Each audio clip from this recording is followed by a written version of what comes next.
News nation पर आपका बहुत बहुत स्वागत है। आपके साथ मैं हूं राकेश पांडे। साल का सबसे बड़ा दिन है, साल का पहला सूर्य ग्रहण है। 3 ग्रहणों के बीच ये ग्रहण है और आज फादर्स डे भी है। कोरोना काल के बीच लोग नकारात्मकता से घिरे हैं और ऐसे में सूर्य ग्रहण की तस्वीरें भी सामने आ रही हैं। इस पर हमारी बड़ी खबरें लगातार जारी है। मेहमान भी लगातार हमारे साथ जुड़ रहे हैं। अलग अलग शहरों की तस्वीरों को आपको दिखाने के साथ हम उन पर चर्चा भी कर रहे हैं। पैनल से आपको रूबरू करवाएंगे, तस्वीरें हम आपको दिखाएं, अलग अलग शहरों की तस्वीरें, किस शहर से क्या तस्वीरें सामने देखने को मिल रही हैं। शिवेंद्र जी हमारे साथ जुड़ चुके हैं, इसके साथ ही अरविंद त्रिपाठी हमारे साथ जुड़ चुके हैं और सुशांत हमारे साथ जुड़ चुके हैं वाराणसी से। सुशांत का भी हम रुख करेंगे, लेकिन उससे पहले हम आपको तस्वीरें दिखा देते हैं।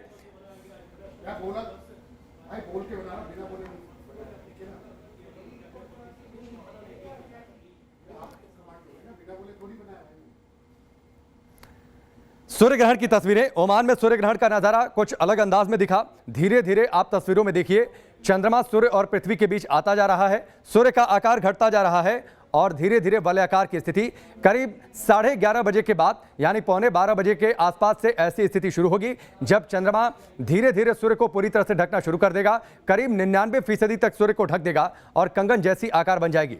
उस बीच अब देखिए तस्वीरें, आसमान में एक अद्भुत नजारा। अलग अलग शहरों की तस्वीरें, जम्मू की तस्वीर, दिल्ली की तस्वीर, मुंबई की तस्वीर, कुरुक्षेत्र की तस्वीर, अहमदाबाद की तस्वीर, अलग अलग शहरों की ये अलग अलग तस्वीरें हैं और रंग बिरंगा नजारा है।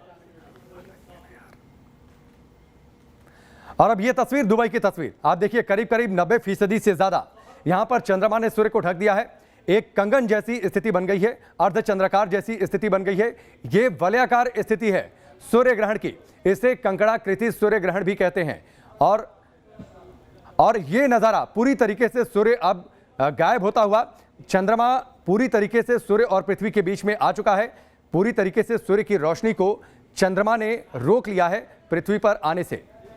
तो ये सूर्य ग्रहण की स्थिति, दुबई में पूर्ण सूर्य ग्रहण, ये एक अलग और अद्भुत तस्वीर, इस सदी की अद्भुत तस्वीर आप इसे कह सकते हैं।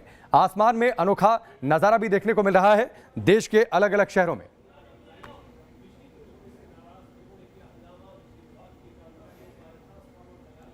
और अब तस्वीर आप देखिए, ये जम्मू की तस्वीर है। जम्मू में सुर्ख नारंगी में ये तस्वीर दिखाई दे रही है। सूर्य की तस्वीर आप देखिए, करीब अर्धचंद्राकार स्थिति सूर्य ग्रहण की। अलग अलग शहरों से हम तस्वीरें आपको दिखा रहे हैं। ये तस्वीर, इससे पहले हमने आपको पूर्ण सूर्य ग्रहण की स्थिति दुबई से दिखाई थी और अब ये तस्वीर जम्मू की तस्वीर है। जम्मू से सूर्य ग्रहण की तस्वीर, गहरे नारंगी रंग में सूर्य यहां पर आपको दिखाई दे रहा है और धीरे धीरे सूर्य का आकार घटता जा रहा है। देश की राजधानी दिल्ली में करीब 11:15 बजे के आसपास ये स्थिति आएगी। पटना में करीब 12:15 से 12:30 बजे के बीच ऐसी स्थिति आएगी जब सूर्य करीब करीब 90% तक ढक चुका होगा चंद्रमा से और काफी हद तक अब सूर्य की रोशनी पृथ्वी पर नहीं आ पाएगी। अलग अलग शहरों की तस्वीरें लगातार हम आपको दिखा रहे हैं, किस शहर में किस रंग का सूर्य आज दिखाई दे रहा है ये भी हम आपको बता रहे हैं। कोरोना से बदहाल मुंबई में भी सूर्य ग्रहण की तस्वीरें सामने आई। सूर्य ग्रहण की शुरुआत हुए करीब करीब 1.5 घंटे बीत चुके हैं और 1.5 घंटे के बाद ये जम्मू की तस्वीर है। पहली तस्वीर जम्मू से 10 बजे के आसपास आ गई थी। अलग और अद्भुत नजारा है। हरियाणा से भी तस्वीरें सामने आई हैं, देश की राजधानी दिल्ली से भी तस्वीरें सामने आई हैं और लगातार जब ये जम्मू की तस्वीर हम आपको दिखा रहे हैं, इस बीच सूर्य का आकार भी लगातार स्क्रीन पर घटता हुआ दिखाई दे रहा है। सदियों बाद ऐसे योग में सूर्य ग्रहण है। लगातार धर्म के नजरिए से हम इस पर चर्चा कर रहे हैं कि आखिरकार धर्म के नजरिए से सूर्य ग्रहण को कैसे देखा जाए। अलग अलग राशियों के लोग इस पर क्या कर सकते हैं, क्या उपाय कर सकते हैं और विज्ञान इस नजरिए को कैसे देखता है। मुंबई, गांधीनगर, जयपुर, कुरुक्षेत्र से तस्वीरें सामने आई हैं। दुबई में चांद की तरह सूरज दिखा, आपसे थोड़ी देर पहले हमने आपको दिखाया था। अब ये कमोबेश स्थिति जम्मू में हो गई है। मुंबई में सूरज हरे रंग का दिखाई दिया है, जयपुर में सफेद रंग का सूरज दिखाई दिया, दिल्ली में हालांकि थोड़ी सी तस्वीर धुंधली जरूर नजर आई।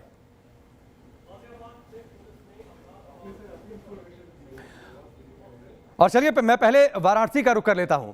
एक बार वाराणसी के घाटों की जरा तस्वीर हमें दिखा दीजिएगा कि वहां पर स्थिति क्या है। जैसे क्योंकि सूर्य ग्रहण समाप्त होगा सुशांत, तो वहां पर लोग पहुंचेंगे स्नान करने के लिए। देखिए, बनारस की बात की जाए तो बनारस में अब स्नान करने के लिए यहाँ पर कोई पहुँच नहीं पाएगा। वो इसलिए कि गंगा घाट पूरी तरीके से सन्नाटे में तब्दील है। कोरोना संक्रमण के चलते धारा 144 जनपद में लागू की है। पुलिस का पहरा जगह जगह पर किया गया है। अमूमन हम देखते थे कि कोई भी ग्रहण होता था तो गंगा घाट पर ग्रहण काल शुरू होने से पहले ही लोग इकट्ठा हो जाते थे, लाखों की भीड़ रहती थी, हर एक घाट को मिला लिया जाए और लोग गंगा में जाकर के लहरों के बीच खड़े होकर के अपने इष्ट देव का जप करते थे, तप करते थे।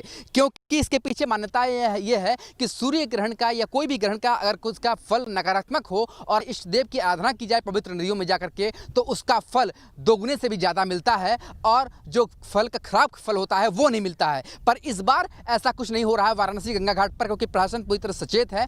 पहले ही बता दिया गया है कि जनपद में धारा 144 लागू है और कोई भी व्यक्ति गंगा घाट पर स्नान करने के लिए, दर्शन पूजन करने के लिए, दान पुण्य करने के लिए नहीं आएगा। और इसीलिए तस्वीरों में आप देख सकते हैं कि जहां तक हमारी नजर जा रही है वाराणसी के 80 घाट पर मैं इस वक्त खड़ा हूं और 80 घाट से 84 घाट दिखाई देते हैं और यहां पर कोई भी व्यक्ति गंगा में स्नान करता हुआ, दर्शन पूजन करता हुआ नहीं दिखाई दे रहा है और न ही कोई व्यक्ति यहां पर आने की अनुमति प्राप्त कर सकता है, क्योंकि सभी को यहां पर आने से पूरी तरीके से प्रतिबंध कर दिया गया है। कराऊंगा जो तस्वीरें आपने वाराणसी से दिखाई हैं, मैं अरविंद त्रिपाठी जी का रुख कर लेता हूं। पंडित जी, एक सवाल, जो वाराणसी से हमने तस्वीरें दिखाई वहां पर तो घाट पूरी तरीके से बंद है, धारा 144 लागू है।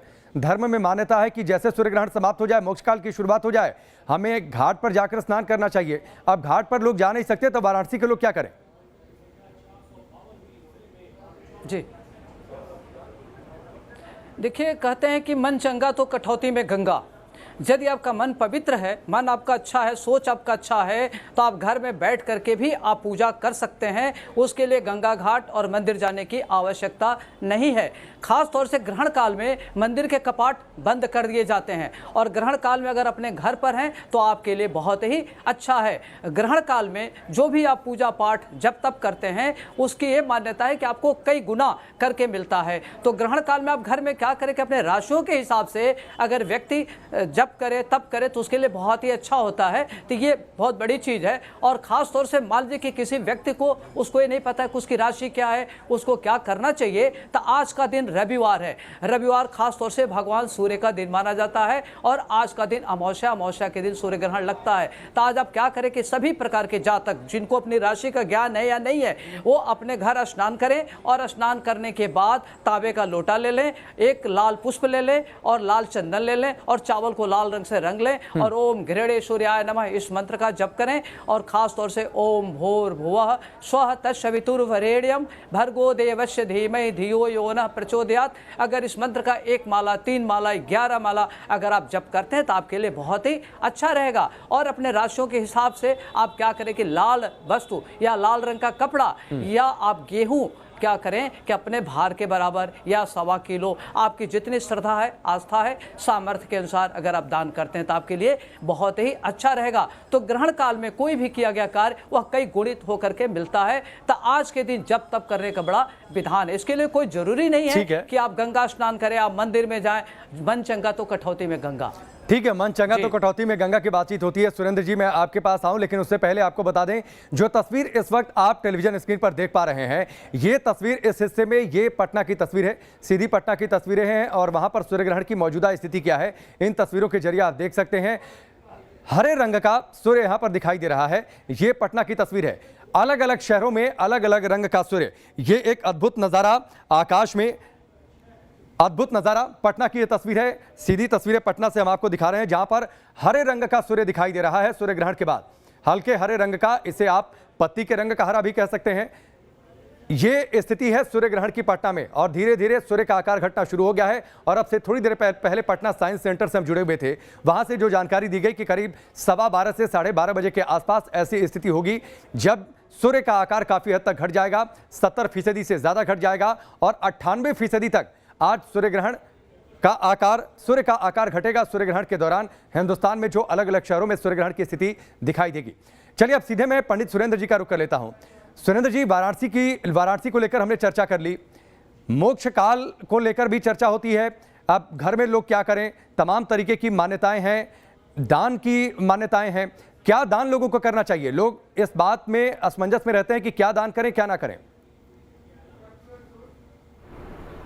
जी, बहुत अच्छा प्रश्न किया आपने। देखिए, इसमें दान के लिए तो जो आपने बताई, पहले तो मंत्र इस समय जो जाप करें तो महामृत्युंजय है, सूर्याय नमः है, त्र्यंबकम यजामहे सुगंधि पुष्टिवर्धनम, उर्वारुकम बंदना मृत्यो मुक्षिम मामृतात्, ये महामृत्युंजय का जाप करें। बीमारी का इस समय माहौल है तो ये लाभ को प्राप्त होगा। दूसरा कि क्या दान करें, तो लाल रंग की चीज़ दान करने से, सूर्य का रंग लाल है, लाल रंग की चीज़ दान करने का ज़्यादा महत्व है आज के दिन। और फिर राशियों के हिसाब से अलग अलग, राशि के हिसाब से अलग अलग भी प्रावधान हैं। जैसे मेष राशि तो गुलाबी रंग का दान करें क्योंकि उनका लाल रंग की चीज़ मंगल स्वामी है। वृष राशि शुक्र स्वामी है तो सफ़ेद रंग की चीज़ चावल इत्यादि दान कर सकते हैं। मिथुन राशि क्योंकि बुध स्वामी है तो उनके लिए जो है ग्रीन रंग की चीज़, हरा कपड़ा और हरे रंग की जो ग्रीन चीज़ है वो दान कर सकते हैं, हरा गऊ को खिला सकते हैं बाद में। और जहाँ तक स्नान का विषय है, ध्यान, तो उसमें गंगा जल थोड़ा सा घरों में रखा रहता है, वो बाल्टी में डाल के वो स्नान कर ले तो उससे भी उतना ही पुण्य मिलेगा, उससे भी उतनी शुद्धि मिलेगी। तो लाल रंग की चीज प्रावधान है, दान करने का ज्यादा महत्व है आज के दिन। ठीक है सुरेंद्र जी, भाई राखी जी भी हमारे साथ जुड़ चुके हैं। भाई राखी जी, जो बातें सुरेंद्र जी ने बताई, अगर मान लीजिए किसी के घर में, ठीक है चावल अन्न तो सबके घर में होता है, लेकिन अलग अलग रंगों के हिसाब से लोगों के घर में सामान ना हो तो वो क्या करें? 100 बात की एक बात जिसे कहते हैं आटा, कनक। हमारे यहाँ कनक को बहुत महत्वपूर्ण स्थान दिया गया है और सूर्य का बहुत बड़ा दान भी है। हमारे यहाँ ये भी कहा जाता है कि कनक को सोने के बराबर काउंट किया जाता है। अगर आपके घर में कुछ नहीं है तो 1.25 किलो गेहूं बाजार से लेकर दान कर दें। अगर संभवतः वो भी नहीं है तो गुड़ का दान कर दें। अगर आपके पास कुछ भी नहीं है और बाहर जाने की स्थितियां नहीं है, कोरोना की वजह से डर लगता है, तो कुछ पैसे लेकर आप किसी जरूरतमंद व्यक्ति को कहो भैया अपने घर अनाज डाल लेना। अगर कहते हैं मन चंगा तो कटौती में गंगा, अगर दिल हो आपका कुछ करने का तो बहुत सारे ऑप्शंस हैं जो आप कर सकते हो। अपने घर से थोड़ा थोड़ा अनाज निकालकर डोनों में रखकर आप किसी जरूरतमंद व्यक्ति को दे सकते हैं। सबसे बड़ी बात इस वक्त तो किसी से फोन पर उसकी हाल ही पूछ लीजिए, उसको मेडिसिन का खर्चा अगर चाहिए तो वो हेल्प कर दीजिए, क्योंकि जैसा देश वैसा भेष होना चाहिए। इस वक्त समाज को अन्न और दवाइयों की सबसे ज्यादा जरूरत है। तो अगर आप बड़े हैं तो दुआएं दीजिए, बड़ों का आशीर्वाद लीजिए, दान तो जरूर कीजिए, सोच को पॉजिटिव रखिए, क्योंकि माहौल तो नेगेटिव हो रखा है कि मैं सबसे अच्छा हूं, सब अच्छा हो रहा है, हमारा देश उन्नति करेगा, विश्व तरक्की करेगा, आगे आने वाला समय बहुत बेहतर होगा। आप अपनी एक सोच को पॉजिटिव रखकर और दूसरे इंसान को भी वो पॉजिटिव सोच जो है आप जरूर दें तो माहौल अच्छा होगा। घर में लोबान अगरबत्ती धूप ग्रहण के बाद जरूर जलाएं, गंगा जल की 2 बूंद धारण कर लें, माता पिता से बात करें और पूरा परिवार रात का भोजन एक साथ बैठकर जरूर खाएं। ठीक है अरविंद त्रिपाठी जी, एक चीज़ हम विज्ञान में अगर सूर्य ग्रहण की चर्चा करते हैं तो परिभाषा ये दी जाती है कि चंद्रमा आ जाता है बीच में सूर्य और पृथ्वी के बीच में और सूर्य को ढक लेता है, इस वजह से सूर्य ग्रहण की स्थिति आ जाती है। धर्म में इसकी किस तरीके से व्याख्या की गई है वो मैं चाहूँगा एक बार धर्म के हिसाब से, धर्म की जो बातें हैं वो दर्शकों के सामने रखें।